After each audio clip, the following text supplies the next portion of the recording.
Boris Johnson faces difficult choices between a post-Brexit trade deal with the European Union or complete freedom to invest in Britain's economy. The Prime Minister's top advisor is pushing for a light-touch state aid for businesses after the transition period expires at the end of the year. Dominic Cummings wants the government to be able to spend cash wherever ministers see fit in order to give the economy a much-needed boost. But the policy risks scuppering trade talks with Brussels, with Michel Barnier, the bloc's chief negotiator, still insisting on robust guarantees, on the so-called level playing field, for future trade policy. The Frenchman wants to ensure British businesses receiving government subsidies or tax breaks do not outcompete their European rivals while having tariff and quota-free access to the single market. Mr. Cummings insists the government should have complete control over its own state aid decisions without the oversight of an independent regulator for the country's post-Brexit regime.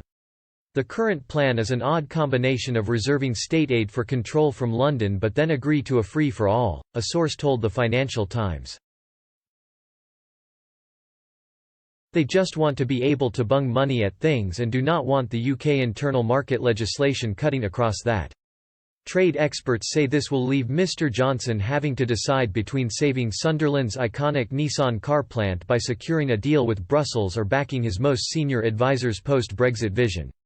Former UK trade negotiator David Hennig, a director for the European Central for International Political Economy think tank, said, "The UK government is going to have to make difficult choices to get an EU trade deal, and it might come down to getting a deal and saving Nissan production in Sunderland or giving Dominic Cummings the freedom he wants to spend money on the new economy."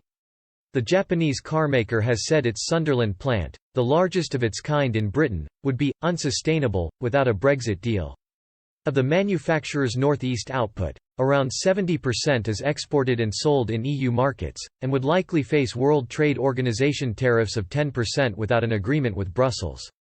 Make UK has extended their own no-deal warning to cover the entire «red wall» of traditional Labour voting constituencies. The leading industrial lobby group said the Brexit-backing regions had a high dependence on exports to the EU and a higher than average dependence on manufacturing.